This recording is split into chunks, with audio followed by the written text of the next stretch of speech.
Colonel Richard Kemp. Colonel, good morning to you. How do you see the stand now in Mariupol at these steelworks? How much longer can these folk hold out?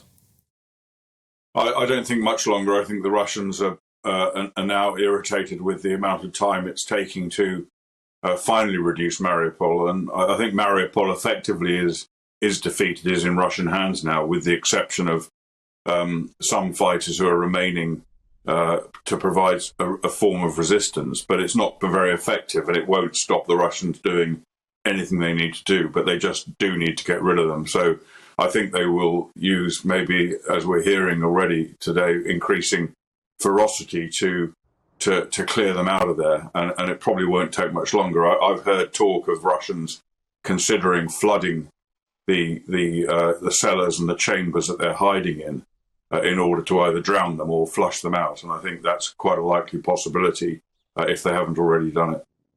From a military perspective, for the soldiers who are in that little pocket there, incredibly stressful situation. Not only have they been taking brave care of the civilians trapped in there, rationing food and trying to, as we heard in that exclusive testimony at the top of the programme, even providing sweets for the children. But just describe to us how military training kicks in these sorts of situations. I mean, at the end of the day, they are still humans. And as you say, they probably know that this is a terminal situation. Yeah, it's certainly the case. And of course, soldiers, British, Ukrainian, American, are disciplined people, and they are trained to obey orders, and their orders will be to look after the civilian population, probably before themselves, and to fight on until they're ordered to either surrender or in fact, until they die. Or until they achieve some kind of victory, which looks very unlikely in Mariupol. So I think that, but as you say, they are human beings, and they will, if they recognise that the situation is as desperate as it seems to be, will obviously be deeply concerned for their own safety as well as the safety of the people they're there to protect. The bombardment of the steelworks, Mariupol in general, it comes as a cost, though, Colonel, as you have pointed out, to the Russians in terms of armaments and supplies that they have. I think there is the cost to the Russians is tying down a relatively small number of troops when they have finally dealt with Mariupol, and they consider it to be totally suppressed. Then they will be able probably to release the majority of their forces they've got there for other operations to reinforce their attacks further north in Donbass and even further to the west along the southern coast. But it's not a huge number of troops, because this relatively small pocket of resistors in Mariupol is not tying up that many Russians. It's tying up some, and strategically it doesn't actually matter, because obviously it's an annoyance to the Russians, and they do need to take the entirety of the city. But meanwhile, their land corridor from Crimea up through Donbass into Russia is pretty much secure anyway. They can bypass the steelworks. They can bypass the whole of Mariupol itself, in fact. So it's not a strategically important place now that they've pretty much secured it. But it will free up some more forces that they quite desperately need for the fight elsewhere. And I just want to ask you about how desperately they do need those forces, because we were reviewing your comment piece in the Telegraph yesterday on the programme, and you were talking about how Putin's military cupboard was bare, and that the withdrawal of troops from around the Kyiv suburbs and trying to draw them down, exhausted and disillusioned, into the Donbass was a very difficult challenge for Putin. Just explain how hopeful or successful they will be in achieving that mission, and how likely this victory parade on the 9th of May is to be. Well, although it is very, very tough for the Russians, as I pointed out in that piece you mentioned, it's one of the most complicated operations of war to stop attacking in one direction, in one area, having been quite badly battered, to completely withdraw, to reconstitute forces and then attack somewhere else, which is what they've been trying to do. Very, very hard to achieve.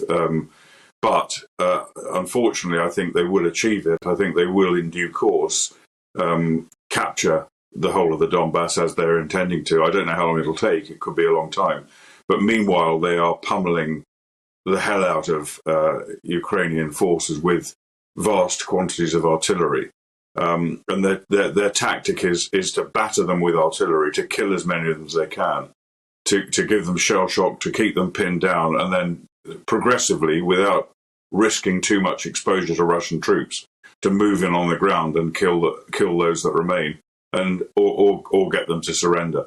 And that, I think, I don't like to say it, and I hope I'm wrong, but I think that will succeed as a tactic over time, because the Russians do have a large quantity of forces there, even though they're struggling to mobilise as many as they actually do need to make it easier for them. I think they will probably achieve success at some point. I don't think it will be by the intended date that we understand Putin wanted a victory day on the 9th of May, but I think over time it will come about. We hear much talk, Colonel, about Ukraine being resupplied with new armaments, coming from all sorts of countries, including Britain. Can Russia claim the same thing? How are they replenishing the stocks? Can they replenish their stocks of armaments easily or not? Well, the Russians do have vast supplies of combat stocks inside Russia at various places, and no doubt they're stripping them from wherever they need them across the entirety of Russia and all of its forces. I've heard, for example, that they're pulling forces and combat assets out of Syria in order to reinforce in Ukraine. So I don't think there's a medium-term shortage of combat supplies for the Russians. Obviously, they haven't got all they would like to have.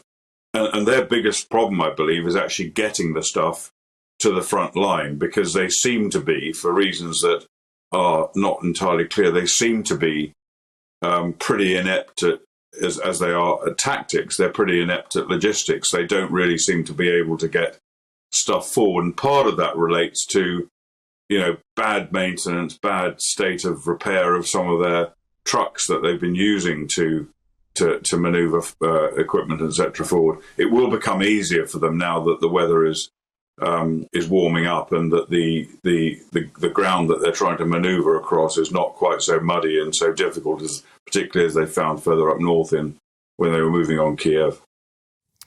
Colonel Richard Kemp, former chair of the Cobra Intelligence Group, is always very enlightening talking to you. Thanks for joining us again on the programme.